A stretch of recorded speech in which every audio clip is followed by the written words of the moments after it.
The one thing Hollywood has taught me is Act 1 and 2, they don't matter. The only thing that matters, everyone remembers, Act 3. No? The Rock, in his pre-match promo versus Stone Cold Steve Austin at WrestleMania X9.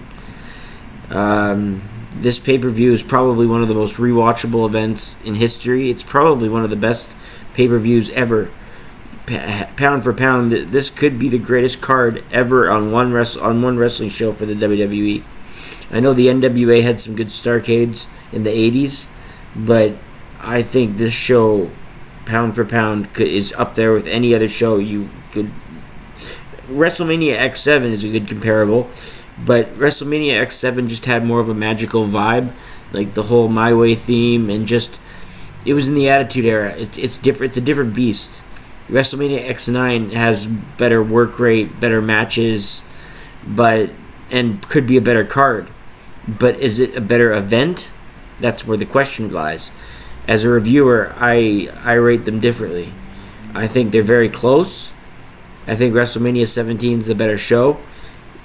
WrestleMania 19 is the better card, if that makes any sense. Ashanti sang America the Beautiful. Limp Bizkit performed at the event. Million Like Catfight Girls were here. A documentary called The Mania WrestleMania was being filmed. Scott Steiner didn't even make the card. Kurt Angle was in a considerable amount of pain before the main event with Brock Lesnar, as we all know, with his neck. Brock Lesnar would leave with the same amount. Before the show got on the air, Lance Storm and Chief Morley won the tag titles off Kane and RVD. After the Dudleys, who have a little forgettable heel turn there, as they cost Kane and RVD the straps. But let's get right to the pay-per-view. But first, my name is Brett Mix. This is Macho Wrestling 101. Please hit like and subscribe if you like any videos or like hit the history of wrestling. I even stay up to date with today's wrestling, so just hit subscribe. That'd be great. Anything would be appreciated that way. Let's get to the WrestleMania event though right away. Let's get off the board here. Number 1, the opening contest. Matt Hardy defended the Cruiserweight title with his number 1 MFer Shannon Moore versus Rey Mysterio for the Cruiserweight title. The quick opener to start WrestleMania. Rey Mysterio popped out of the entrance right at the entrance stage at Safeco Field, and this one didn't take long to get going. Great offense from the get-go as Mysterio slingshotted over the top looking for a sunset flip.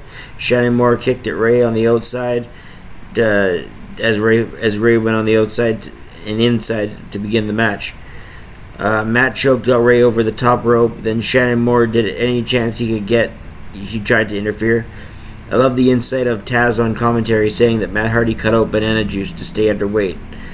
I think that's just hilarious how Taz interjects with that kind of trivia. Matt went for a twist of fate, but Rey countered into a near cradle and got a 2.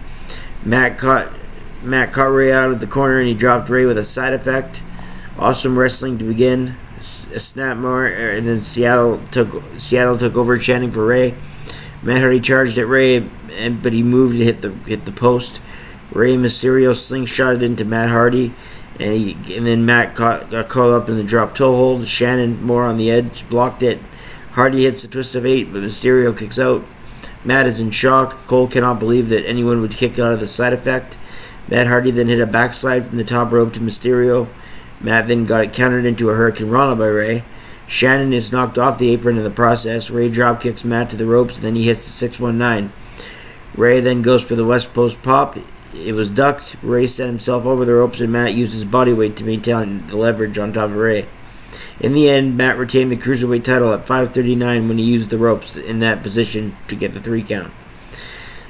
I like this move from a booking perspective. I don't believe just because it's WrestleMania that the show always has to have a good start or a babyface win. I think sometimes when you shock them with a heel win like this, 5 minutes and 39 seconds in, it can take some good heat. And I think they did a good job here. I rate this match 3 stars. For 5:39, they did pretty much most of what you could have asked for. Alright, now we're on to the next match here. It's going to be The Undertaker in a handicap match against the A-Train and Big Show. This was supposed to be Nathan Jones teaming with the Undertaker, and he did make an appearance, but I guess they figured it would suck less if he wasn't involved. I'm pretty sure that was the reason. Undertaker came out to Limp Bizkit's live version of Rollin', and gotta love Tony Schimmel saying WWE's favorite band in the whole world. He said it so cringe-like too. Undertaker dominated most of this match. There was a few instances in the match where the heels, banded together and double-teamed Undertaker. I'm not saying he was dominant the entire time. There was two badasses in the ring against the Undertaker. But the Undertaker did get on the offense most of the match against the Big Show. A-Train would just come in for the power spots. A flying clothesline by the Undertaker to the Big Show. A-Train out of nowhere lifted his boot to drop Big Evil. All three men were down after a big action-packed sequence. Big Show drops Undertaker with a choke slam. Show runs at Nathan Jones coming his way, and he lands a kick. From behind, A-Train got a boot to the face from Nathan Jones, who he used to be legal, I guess, which is why it counted. The Undertaker hits a tombstone pile driver to the big A-Train and then gets the 3 count. In the end, at 9:45, the Undertaker goes 11-0 when he finished off the Big Show and A-Train with the help from Nathan Jones and his tombstone. Big Evil stayed on top as if there was any doubt. An enjoyable ride and not a bad match at all. I give it 2 stars. Looking back, I guess it wasn't as bad as I remembered it, but it still wasn't a good match or anything near great. Next, we got Victoria defending the women's title with Steven Richards versus Trish Stratus versus Jazz in a 3-way for the women's title. So Jazz and Trish Stratus both 2 years in a row they're in a 3-way women's match for the title at WrestleMania. Jazz won it the last time. Who would win it this time? I think they got it right this time. They should have had this winner at X8, but I guess this is the second best thing. A lot of back and forth in this 3-way ladies match. Different momentum, some cool double team moves. Victoria misses a moonsault. Victoria takes Jazz to the floor with a back body drop. Trish was waiting. Stevie went for a chair shot and caught himself with the ropes. A Stratus then hit the Stratusfaction to Stevie Richards, which got a big pop. Victoria came back in and hit the Widow's Peak, but Trish countered it into a chick kick, and then she wins the strap at 7:17. Trish Stratus becomes the new women's champion, and here she gets her WrestleMania moment. Lawler and his perverted comment about Trish was left off the anthology, by the way. This is when Trish Stratus lifts up her women's title. The King says, "That's the second best thing she can do with her lips. Smile." That comment was removed off of the anthology when they released it. For a good reason. That's just a sick joke. 3 stars. King's better than that. 3 stars for that women's match, by the way. Team Angle versus Los Guerreros versus Chris Benoit and Rhino in a triple threat tag team match for the tag team titles. So this is for the SmackDown Tag Team Championship. Wild stuff in this match, as you would expect with all these workers. Their work rate was off the chain. Guerrero whipped Benoit. Double collision took place. Benoit comes back with a body slam. Shelton then drops to a leg on Benoit. Eddie interrupts the count with a frog splash when he gets the tag. Everyone out of everywhere from the corner, all 6 men started to brawl. In the end, at 8:46, Team Angle retained the titles after a gore from Chavo to Rhino. This match was pretty great. On paper, it looks like it was going to be no matter what. It definitely delivered. I would have liked to see more time, but it was understandable that there wasn't more to work with here. There was a ton of quality, a little bit all over the place. It had better structure and time. With better structure and time to develop, it still could have been a classic. I rated it 3 stars and a quarter. It didn't get off to the great rating that it could have got, but it still delivered in parts. Next, we have a classic match, a grudge match. The Heartbreak Kid Shawn Michaels versus Y2J Chris Jericho for the first time. To say this was a dream match would be an understatement. Jericho grew up idolizing Randy Savage, Ricky Steamboat, Ric Flair, and of course, a guy closer to his age and to style, Shawn Michaels. Jericho and Michaels were mirror images of one another growing up and training. Both tremendous in the ring with their long hair and charisma. The crowd here is split. Half of them are going for the heel Jericho, and the other half are going for the resilient comeback Shawn Michaels. This was still in Michaels' comeback year, by the way, so he wasn't really played out. Jericho and Michaels would probably have a better feud in 2008, 5 years after this, but this was still a good feud at the time. Michaels played mind games with Jericho as Jericho played mind games with Shawn. Both men tried to one-up the other to a hammerlock. They started to chain wrestle, and then they tried the amateur holds. They reversed each other, and they one-upped one another. This is a typical dream match where they try and outdo the other. Unquestionable pacing and perfect charisma and perfect symmetry. Chemistry is what I'm trying to say. Perfect chemistry in this match. It was so crisp and just looked effortless between these two. Jericho worked Shawn much like Bret did at WrestleMania 12 with all the side headlocks. Shawn knows how to counter that into head scissors into an armbar. And we saw that 2 or 3 times in this match while we were trying to get going in the climax. The climax doesn't happen until the 3/4 mark, obviously. Sometimes the climax is put in the middle of the matches, and that makes it look like a classic, but the climax was put in the right spot. They left that for the 3/4 mark. Still in the middle of the match, though, Shawn Michaels slaps a figure 4 leg lock on Jericho, wearing down his legs.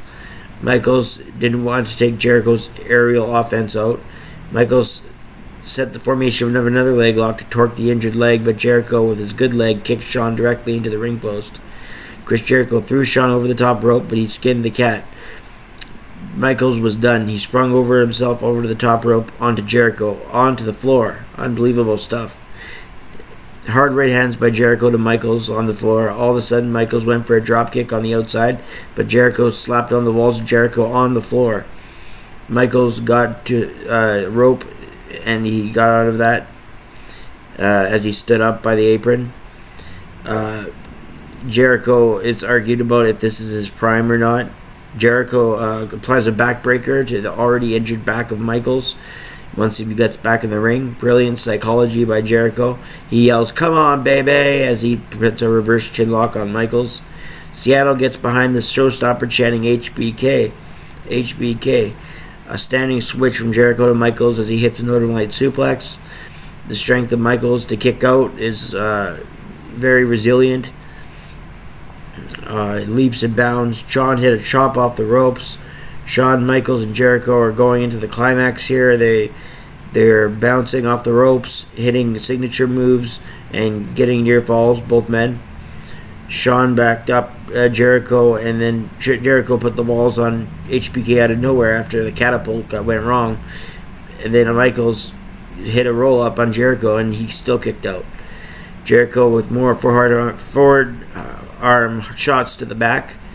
Jericho set up Michaels high up on the top turnbuckle while throwing him out, and more work to his lower back. Somehow Michaels was able to hit a mid-air crossbody as Jericho charged towards him through the air. Michaels only gets a 2 count. Jericho kicked the official into the ropes, making the referee fall. Jericho acted as if he was innocent. Jericho beat Shawn up for a suplex attempt, but Michaels sends Jericho flying face first on the mat from the top rope. Now Shawn Michaels goes for an elbow drop from the top. Michaels can feel it now as the adrenaline is coming. He's tuning up the band, but just after he goes to hit Jericho, he falls into the walls of Jericho. Jericho with an unbelievable counter, and Michaels still kicks out of a roll, but Michaels got to the ropes. Jericho then hit an inside cradle, and Michaels still kicks out. Jericho with another forearm shot goes to suplex Michaels, but he lands on his feet. This time Michaels rolls him up out of nowhere for the 3 count, and then in the end, at 22-33, Michaels was the winner after he put Jericho away with the roll-up. So I just read a quarter of my notes. There's at least 3/4 more there I could have read. That's just to show what a match Jericho and Michaels had here. I rated 4 stars and 3/4, 4.75 stars. It's one of the best matches of all time. One of the best WrestleMania matches, one of the best Shawn Michaels matches at WrestleMania, one of the best Jericho matches ever. And it makes my top 30 matches ever from North America. Yeah, and that's all that can be said. Was Shawn right going over? I mean, Jericho kicked him in the balls after they handshaked and hugged. But Was Shawn winning the right move? I don't think so, but you can't hate it either. Shawn winning isn't a bad story either. So they did what they had. You couldn't have it both ways. So I'm okay with it now. At the time, I was very pro Jericho, and in the next match, I was very pro somebody. But looking back now, you kind of understand why the things happened the way they did. Hindsight's 2020, right? The next match, Triple H with Ric Flair. This is what I'm talking about. You guys know what I mean already. He defends the world title versus Booker T. This is the match. This is what I'm talking about. Who went over? Was it the right person? They'd ask him back-to-back matches now. The fans would. So here's the deal, though. They completely touched on racism in a huge way. So the only way out of this would be if Booker T won. But he didn't. And not only that, but the Jerry Lawler, which was great on commentary, but he pushed it a little bit too far. The jokes about Booker T were hilarious, and I'm even sure Booker T would find them funny, but you got to look back at the context. This is a racial storyline, so maybe I shouldn't have found them funny. And the only things I found funny were his jokes about him being in court, not being born on a pool table. Just the family sketch is a courtroom sketch. That made me laugh because Booker T screwed up early in his life, and he'll admit that. But Jim Ross made a very good point. Jerry the King Lawler is nobody to talk about people screwing up. He's no stranger to a courtroom. So JR made a really good point there. Triple H, the Game, and Booker T were meet for the world title, and I'll get to that in part 2 of my review. So thanks for watching and for keeping up with this. The Michaels Jericho match was a little bit longer than I expected, but there's so much action I want to read all about it. Like and subscribe if you haven't, and stay tuned for part 2 of my WrestleMania X9 review. Thanks for watching, guys.